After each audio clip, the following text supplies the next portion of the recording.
No es este escenario el que me santifica a mí, soy yo que lo santifico si es que ando en santidad. No es este edificio el que te santifica, iglesia, eres tú que santificas este edificio, porque el Espíritu de Dios no está metido en este templo, está metido en tu corazón, y a donde tú vayas Dios va a ir contigo.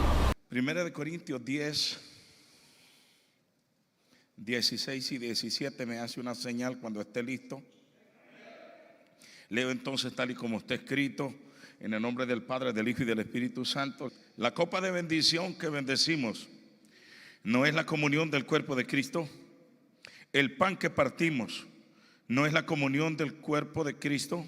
Perdón, la sangre de Cristo y luego el cuerpo de Cristo. Versículo 17. Siendo uno solo el pan, nosotros con ser muchos somos un cuerpo, pues todos participamos de aquel mismo pan. Capítulo 11, versículo 26, dice así: así pues, todas las veces que comieres este pan y bebieres esta copa, la muerte del Señor anunciáis hasta que Él venga. Siéntese por favor.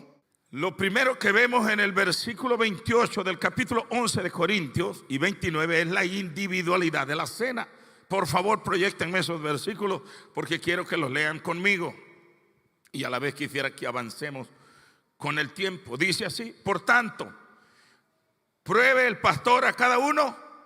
No, pruébese cada uno a sí mismo y coma así el pan y beba la copa.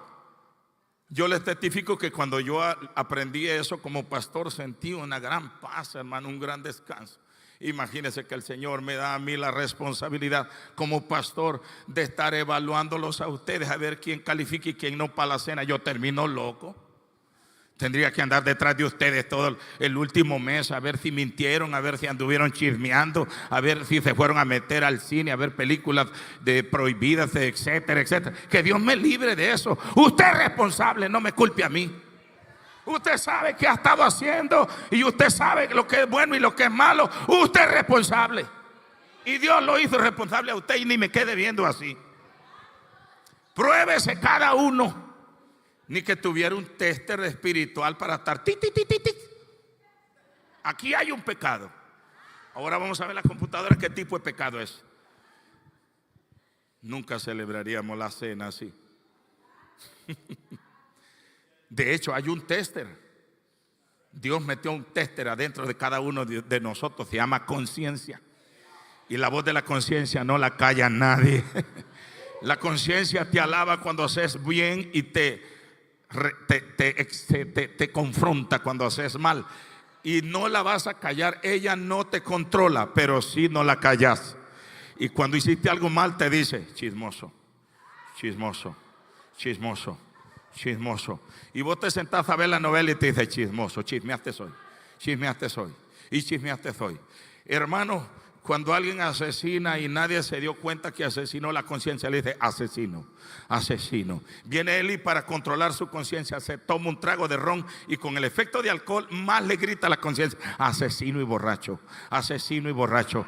Y ahora está llorando y dice: voy a ir a echarme un puro de marihuana. Con marihuana entonces le da la payula y se pone a llorar. Y la conciencia: ahora eres asesino, borracho y drogo, marihuano, marihuano. Y no lo deje en paz. La conciencia no la calla nadie.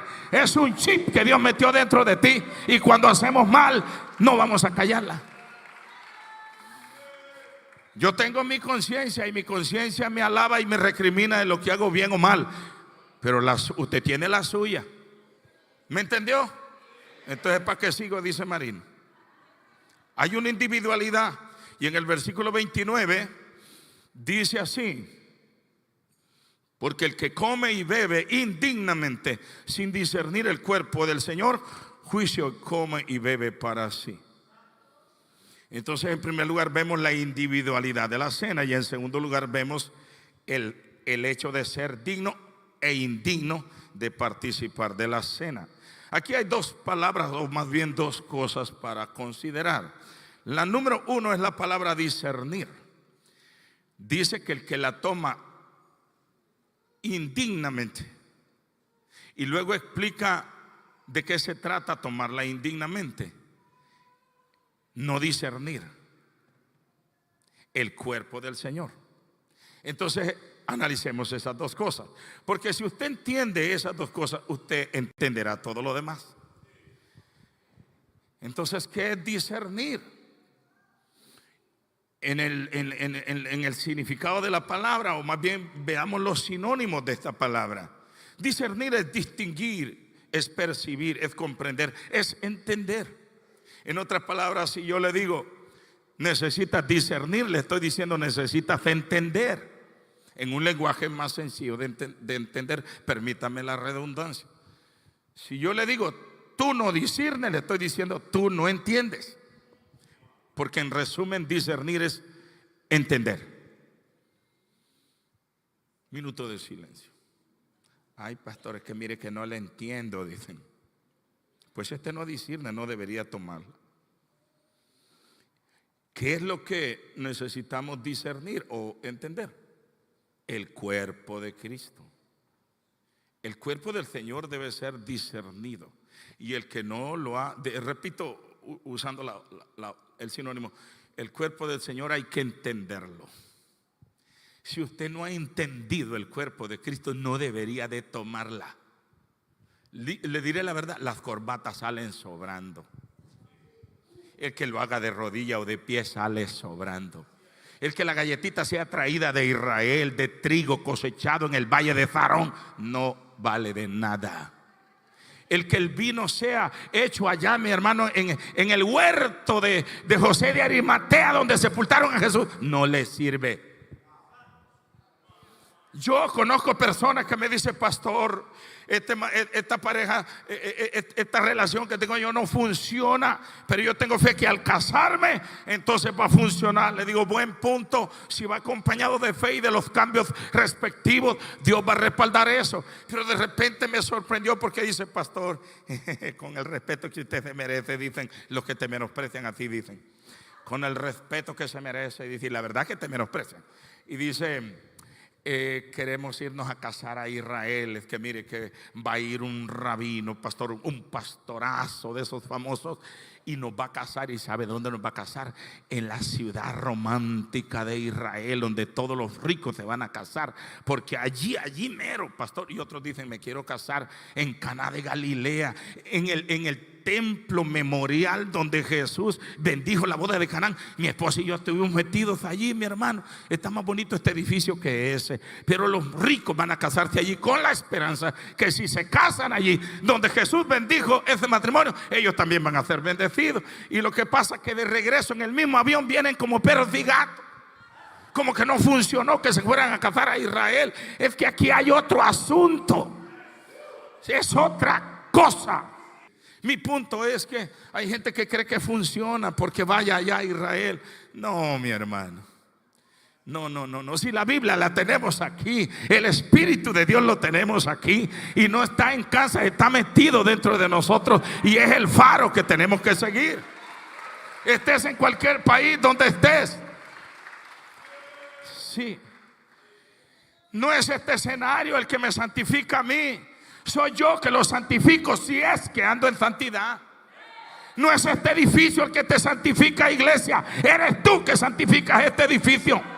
Porque el Espíritu de Dios no está metido en este templo, está metido en tu corazón. Y a donde tú vayas, Dios va a ir contigo.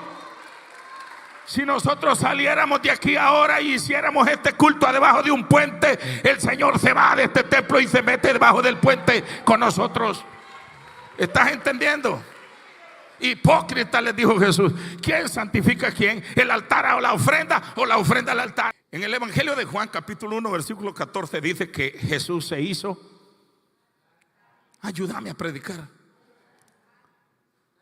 Él se hizo, es que Él es Dios, porque cuando ves el versículo 1 y 2 y 3 dice que Él era el verbo y el verbo era Dios y estaba con Dios desde el principio. Él no se origina en el vientre de María. Allí lo que hubo es una transición de Dios a hombre. Hemos dicho una y otra vez que Él es hijo de Dios por procedencia, es hijo de hombre por participación. El miércoles estuvimos viendo esto. Vaya qué tremendo eso acerca de la serpiente de bronce. Usted recuerda lo que simboliza la humanidad de Jesús. Él participó, se hizo hombre. Textualmente dice Juan 1:14, aquel verbo se hizo carne. Estamos hablando de todo el proceso desde la gestación, como un bebé, hasta llegar a ser un hombre de 30. Y estuvimos viendo el otro día que el desarrollo de su ministerio se llevó a cabo en 3 años y medio, su obra expiatoria. Pero ¿y qué pasa con esos 30 años? En esos 30 años que la gente piensa que se quedaron en el limbo ahí. No.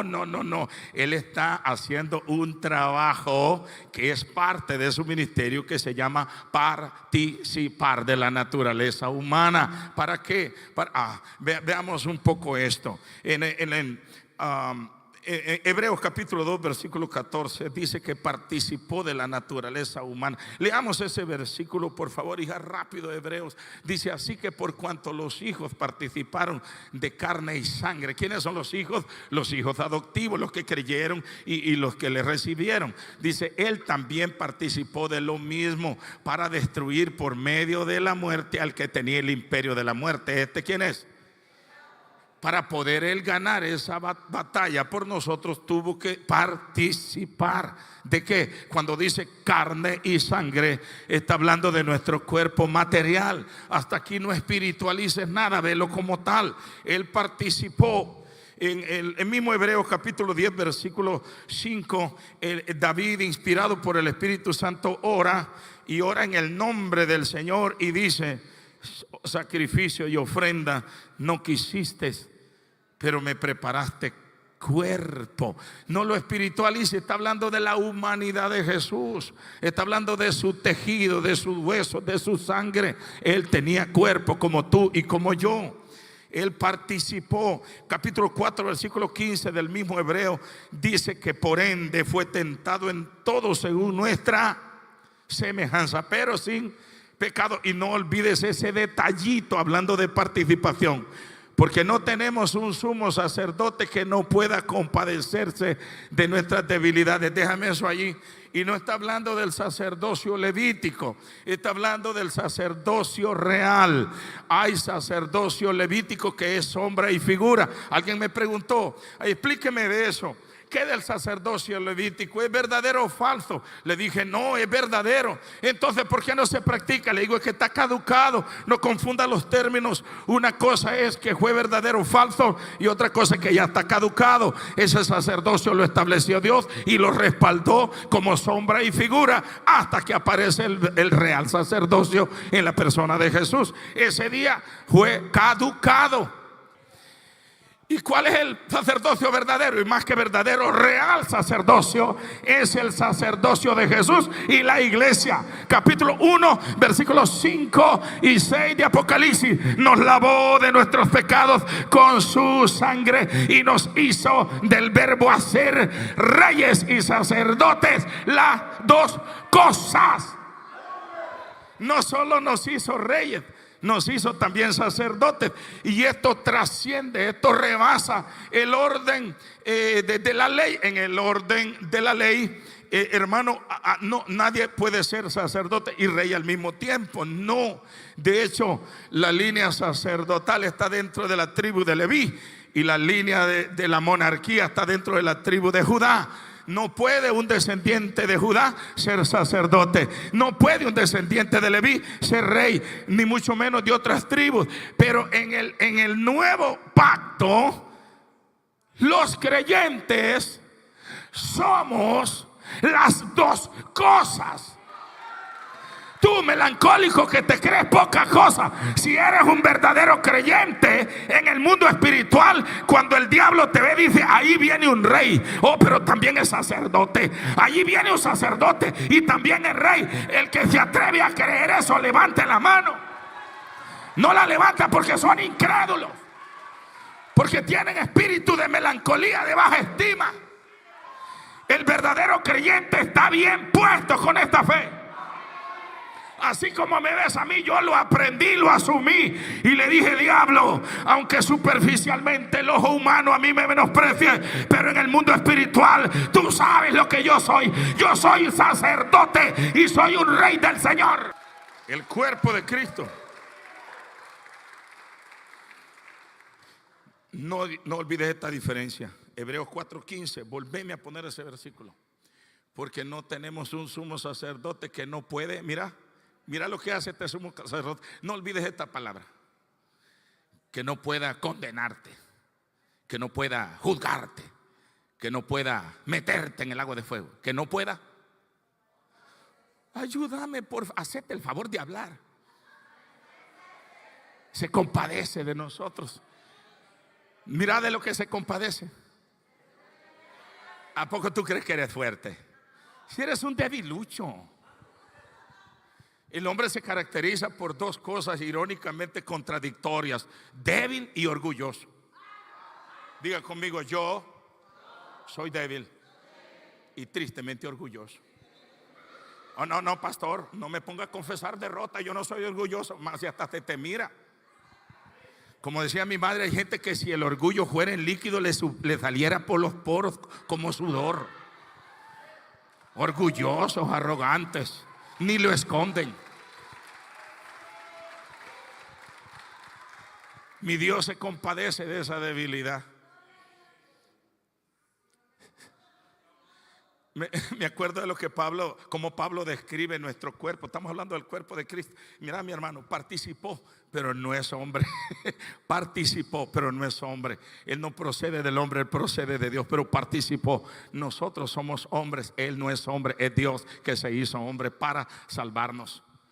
Pablo tira un vistazo a los Filipenses capítulo 2 versículos 20 y 21 por allí, si no me equivoco. Y Pablo describe en abreviado la condición triste de nuestro cuerpo. Dice que va a transformar. Dice, cuando Pablo se refiere a nuestro cuerpo, dice el cuerpo de la humillación nuestra. Lo va a transformar. El cuerpo de la humillación nuestra, para que sea semejante, que quiere decir parecido, al cuerpo de la gloria suya. Y el calificativo que le da a nuestra condición humana es cuerpo de. Eso es bíblico, mira lo lógico. ¿Acaso no es un cuerpo de humillación? Que si no es que tengo frío, tengo calor, y cuando está lo mejor de la fiesta me dan ganas de ir al baño. Tiene un baño, por favor, me presta el baño, y ahí van para el baño. Diga conmigo: cuerpo de humillación. En el libro de los Romanos capítulo 8 versículo 3 es mi versículo favorito. Wow, cómo describe el apóstol Pablo el trabajo que hizo Jesús, hermano, en condición de hombre. Porque lo que era imposible para la ley, por cuanto era débil.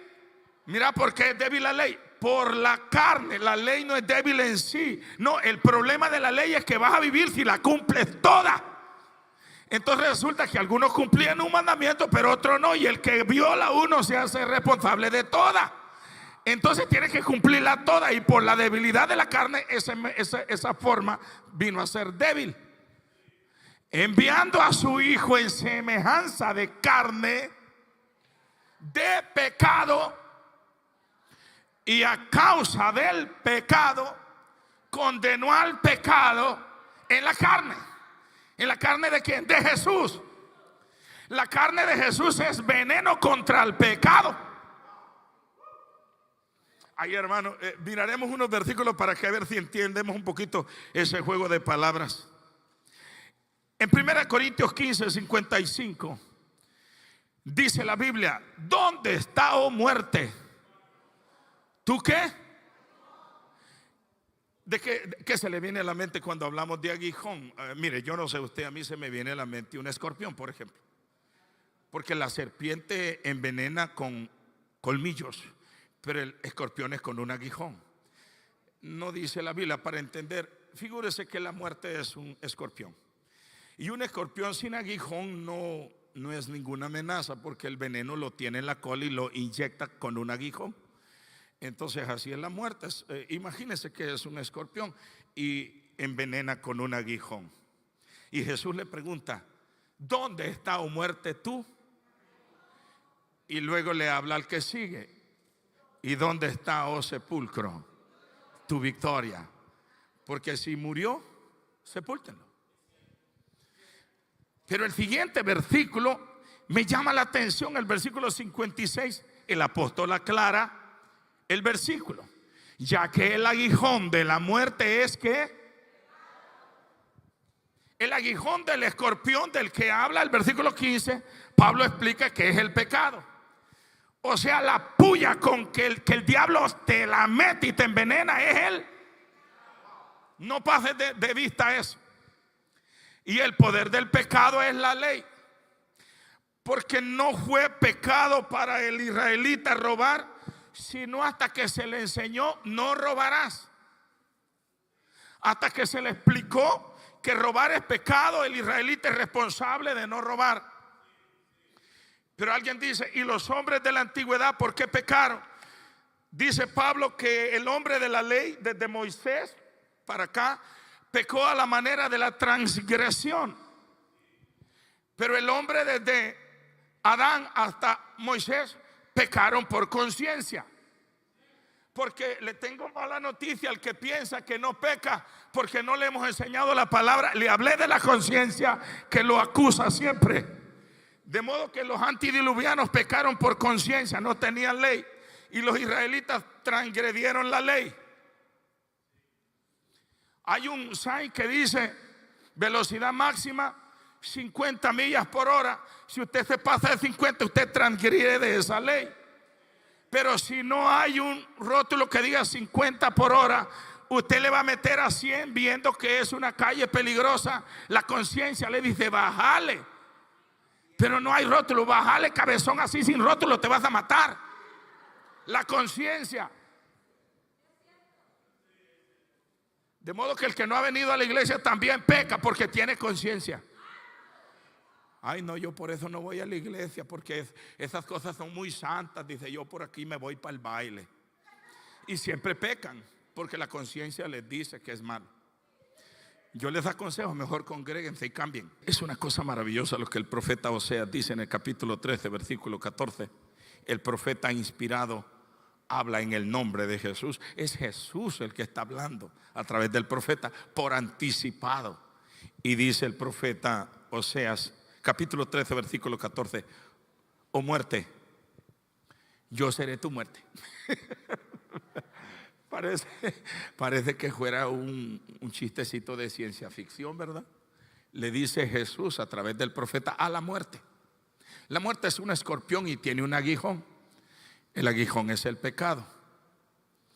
Entonces Jesús le habla al escorpión. No le habla ni al aguijón, al escorpión. Y le dice: oh muerte, yo seré tu muerte. De la mano del Seol los redimiré. Futuro. Porque el profeta está hablando en el nombre de Jesús de lo que iba a pasar en este tiempo de la gracia.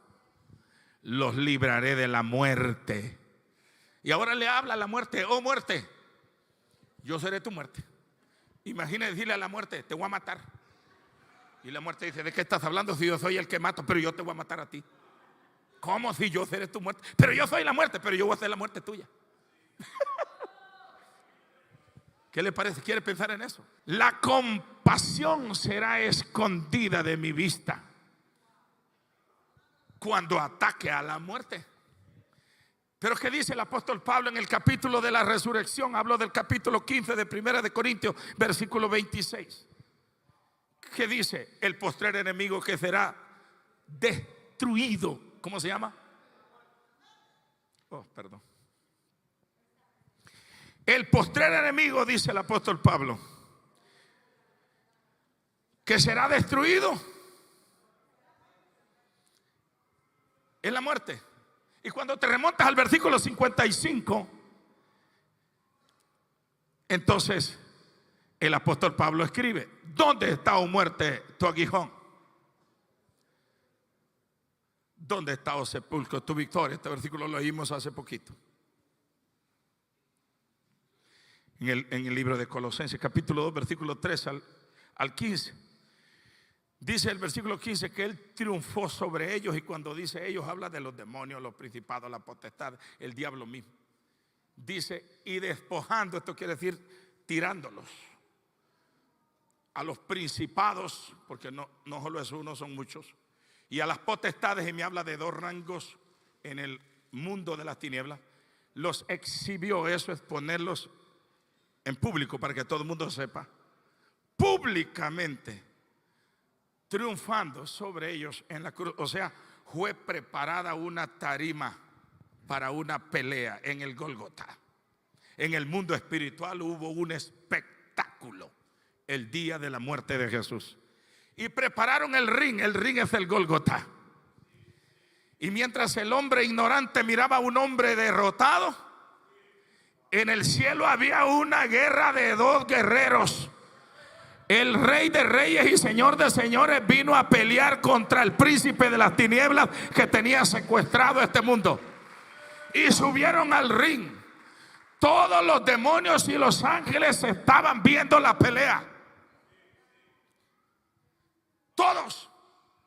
Eso en el mundo espiritual, porque mientras tanto el cuerpo de Jesús estaba sangrando y sangrando y sangrando. Jesús comenzó a sangrar desde la primera bofetada que le dieron en la casa del sumo sacerdote. Por la escritura entendemos que él empezó a sangrar de la boca porque le dieron de bofetada, porque él, según ellos, irrespetó al sumo sacerdote. Y le daban de coscorrones y después le colocaron una corona de espinas. Y las espinas pasaron el cuero cabelludo y se detuvieron en el hueso del cráneo. Eso es doloroso. Hay mucha sensibilidad, hermano, en el cuero cabelludo. Entonces Jesús empezó a sangrar. Si la corona estaba así, habían espinas por todos lados. Yo puedo ver que la sangre caía por la frente, por el lado derecho, por el lado izquierdo de su rostro, por la parte de atrás, y empezó a correr por su piel, porque su túnica iba mojada de sudor y empolvado. El rostro de Jesús iba bañado en sudor y empolvado, y la sangre se mezcló con el sudor y el polvo y corría por su cuerpo. Y después le meten clavos en las manos y en los pies y lo ponen en la cruz, y la sangre seguía saliendo y saliendo y corría por el madero y goteaba hasta el piso. Más o menos, según los médicos, un cuerpo normal tiene entre 5 y 6 litros de sangre. Jesús empezó a sangrar desde la casa del sumo sacerdote y siguió sangrando en la cruz hasta que no quedó sangre en su cuerpo. Pero la reserva que quedó en su corazón, cuando el soldado romano traspasó con la lanza, salió mezclado con agua, porque científicamente el corazón de Jesús explotó de dolor, pues es la única manera que puede salir sangre y agua de un corazón, es porque haya explotado dentro del cuerpo de dolor. Nadie más sufrió un dolor tan intenso como el que Jesús sufrió en la cruz, porque es el dolor por el castigo que tú y yo merecíamos. Él lo cargó en la cruz y toda su sangre fue derramada. No quedó sangre en él. Pero lo que a mí me goza, y para el que no entiende, esto es absurdo que nosotros celebremos con alegría eso, es que en cada gota de sangre que fue derramada se salvó miles y miles y miles de personas en el mundo. Y sigue activa la sangre de Jesús. Todo el que ha venido a esta iglesia confesando que creen en Jesús aquí, activan la sangre de Jesús sobre ellos y sus pecados son lavados con esa sangre. Esa sangre sigue viva, sigue intacta y sigue salvando miles y miles y miles en todo el planeta. ¿Cuántos se gozan por eso? Ahora bien, la escena humanamente hablando es esa, pero en el mundo espiritual hubo una gran victoria. Textualmente dice que los exhibió triunfando sobre ellos en la cruz. El golpe mortal que Jesús le dio a Satanás y a su demonio fue perdonar aún a los que lo clavaron en la cruz. El último golpe que Jesús le dio, el golpe de gracia, fue cuando dijo: Padre, perdónalos, porque ellos no saben lo que hacen. Y yo puedo decir como un puntapié, mi hermano, con bota de cubo de hierro en la frente del diablo, noqueado totalmente cuando Jesús perdonó aún a los que lo clavaron. A propósito, si tú quieres hacer guerra espiritual, empieza a perdonar. Si tú quieres golpear al diablo, perdona, porque si tú no perdonas, le estás haciendo los maldados al diablo. El rey David escribe, inspirado por el Espíritu Santo, en el Salmo 16, versículo 10: no dejarás mi alma en el Seol. Y ahí estaba hablando de cuando Jesús bajó a las partes más bajas durante 3 días. Pero mira lo que dice este salmo: ni permitirás que tu santo vea corrupción. No lo podés entender de la manera como que para que Jesús, siendo el santo de Dios, no vea corrupción, espiritualmente o en el sentido figurado, entonces no hubiera venido a la tierra. Porque al hacerse hombre y vivir 33 años, Él vio toda la corrupción espiritual que hay en el mundo. Es más, la combatió, peleó contra ella. Entonces este versículo no cuadra en ese marco. ¿Cómo lo entendemos? Esto es literal. Cuando dice no dejarás que el alma se quede en el Seol, ni que tu santo vea corrupción, está hablando de que su cuerpo no vivió el proceso natural de los hombres cuando morimos. Si usted investiga lo que pasa, el proceso de putrefacción comienza inmediatamente hasta que todos los tejidos se pudren y se convierten en materia orgánica en descomposición. Y dependiendo del tipo de féretro, el tipo de terreno donde los sepultaron, los huesos pueden durar mucho tiempo o menos tiempo. Pero el punto es que eso no sucedió con el cuerpo de Jesús. El cuerpo de Jesús no se hizo materia orgánica, no, porque Él resucitó a los 3 días y esto es como tal, así como lo ve, así como lo lee, tangible, patente, latente. Jesús mostró los hoyos de los clavos ya resucitados, ¿sí o no? Mostró los hoyos de los clavos en los pies y la herida en su costado y comió para demostrarles que ya no estaba muerto. Eso basta para entender que el cuerpo de Jesús no vio corrupción, o sea, no se pudrió, no se deshizo. No, señor. Él no puede heredar la genética pecaminosa adámica porque no lo engendró José. El virus del pecado está en José, pero como no lo engendró José, Jesús no traía ese virus. A Jesús lo engendró el Espíritu Santo. Y en la genética divina no hay virus de pecado. Participó porque nació de la Virgen y tenía tejido, hueso, sangre y fue probado en todo, pero no pecó. Entonces es el único cuerpo que tiene autoridad sobre el pecado. El cuerpo de nosotros fue vendido al pecado, dice la Biblia. El cuerpo de Jesús no. El cuerpo de Jesús está por encima del pecado. Una y otra vez hemos hablado del pecado. No está de más repetir. Por favor, si usted es uno de los que no ha entendido eso, los hombres no somos pecadores porque pecamos. Los hombres pecamos porque somos pecadores, que es otra cosa. Aquí el pecado no comenzó hasta que tú hiciste una cosa incorrecta. El pecado salió a luz, pero ya lo traías en tu genética. Es un virus. Fuimos contaminados por la genética adámica. Y por eso el pecado pasó de uno a otro y por ende la muerte. Por cuanto todos pecaron, dice el apóstol Pablo. Apocalipsis capítulo 1 versículos 17 y 18. Jesús le dice a Juan: el que vivo, dice en el versículo 18, y estuve muerto. Y termina diciendo: y tengo las llaves de la muerte y del Hades. Pero me emociona lo que dice 12:11 de Apocalipsis. A ellos se le ha concedido, dice, ellos, nosotros los creyentes, le han vencido al que, al acusador, por medio de la sangre de Jesucristo y del testimonio de la palabra de ellos.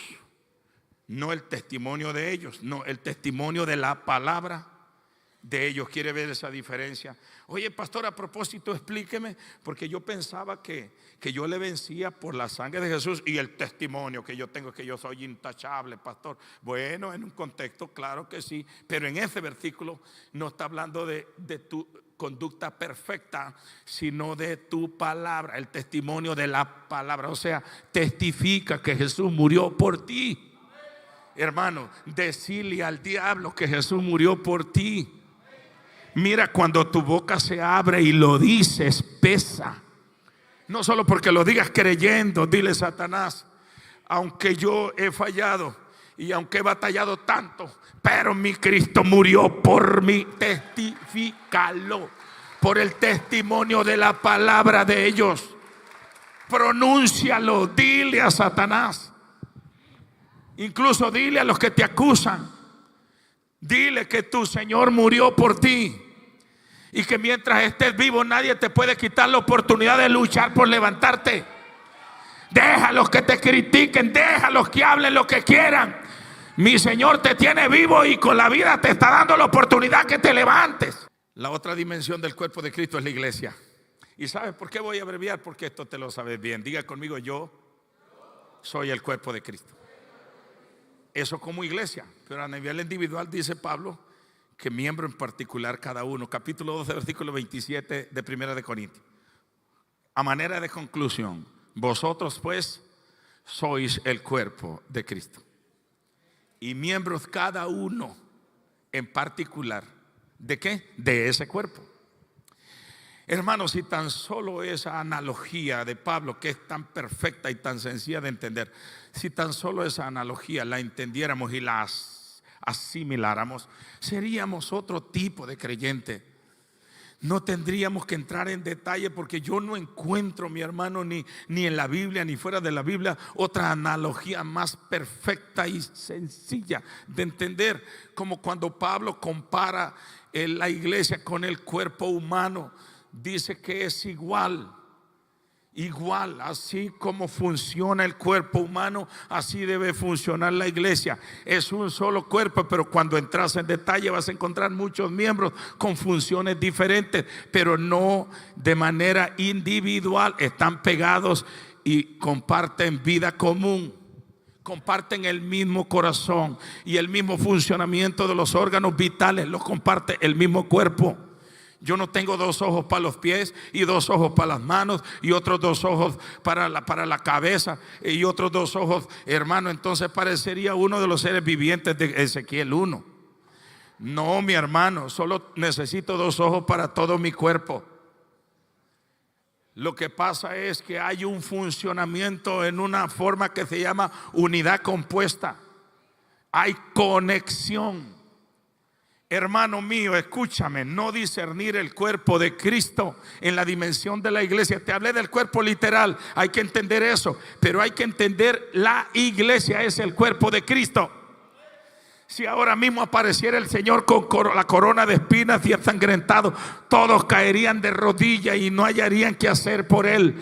Pero aborreces a tu hermano y tu hermano es miembro del cuerpo de Cristo. Hay un gran problema en el cuerpo de Cristo. Es como un cuerpo loco. Cuando hay peleas en la iglesia, podríamos decir que es un loco, porque los locos se muerden ellos solos. Y cuando tú miras uno mordido y le ves sangrar, dices: está loco, métanlo al manicomio. Pues una iglesia que pelea está loca, porque una iglesia que está saludable no pelea.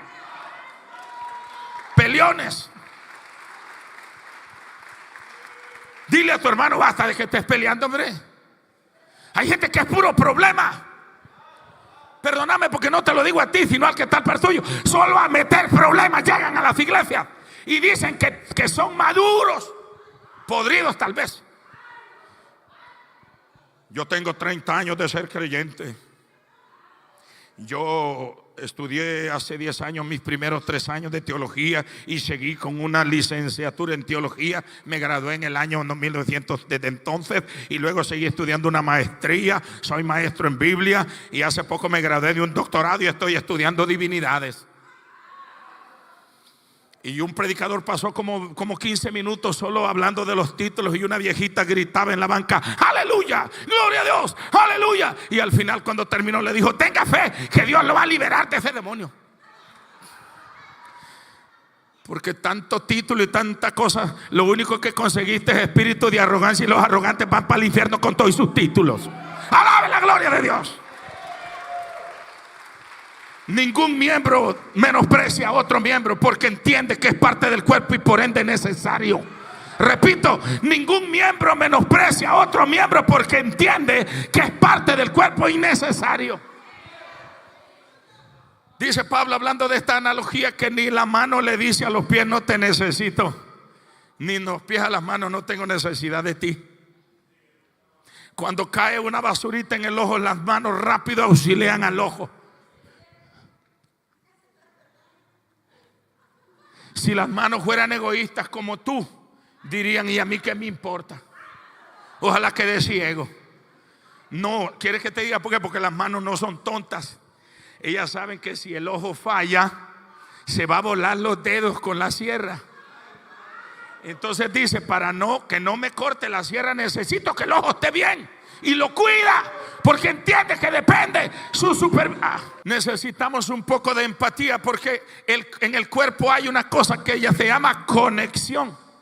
Dice la Biblia que estamos conectados, según enseña Pablo en la institución de la iglesia en Efesios capítulo 4, versículo 10 en adelante. Termina diciendo que los miembros se ayudan mutuamente y están unidos por la coyuntura. Hay coyuntura y desde la coyuntura para allá ya es otro miembro. Hay extremidades superiores y extremidades inferiores. Hay brazo, antebrazo, hay muñeca, hay dedos. Pero todo está conectado, diga conectado. Lo que falta en la iglesia es conexión. Hay mucha simpatía, pero no hay empatía. Y no confunda los términos, aunque los dos terminen en IA. No, señor. La simpatía tiene que ver con cortesía, con el buen trato, con ética profesional. Es cuando llegas al negocio y te dicen: ¿en qué le puedo servir? Me gusta cómo el hermano trata a sus clientes. Le dice a uno: mi rey. Hermano, y te confieso que uno se siente bien cuando llegamos donde Joel a comer. Dice: ¿qué quiere que le sirva, mi rey? Y yo digo: vaya, soy rey. Entonces yo camino así. Le digo: al rey le gusta el caldo. Sí, te trata bien a la gente. Es bien simpático. Diga Joel, es bien simpático. Hay gente bien simpática, mi hermano. Ya aparecen doña Florinda y don Girafales. Una tacita de café, no será mucha molestia. Pase usted, después de usted. Y no sabe quién va a pasar primero. Son muy corteses, mucha cortesía, pero no hay empatía. Hay simpatía, pero no hay empatía. Porque la empatía te habla de conectarte con el problema, de participar. Habla de conexión, de participación. Y la simpatía te habla de cortesía. Es cuando te dicen: so sorry. Hay gente muy simpática y caen bien por simpáticos, pero son hipócritas. ¿Y cómo identifico eso? Le vale un comino lo que pase contigo, aunque te trata amablemente cuando te ve. Cuando de vez en cuando te ve, oye, hermano, te quedas enamorado de su trato. Pero solo es simpatía, no es empatía. Solo es cortesía, pero la empatía te conecta. Dios quiere que la iglesia tenga conexión. Dice que los miembros se preocupan unos por otros. Esto implica practicar la unidad. Yo estoy emocionado, no creas que vengo pesimista, no, vine realista, porque hay muchos que todavía no agarran la onda. Pero estoy alegre porque hay un remanente que está agarrando la onda.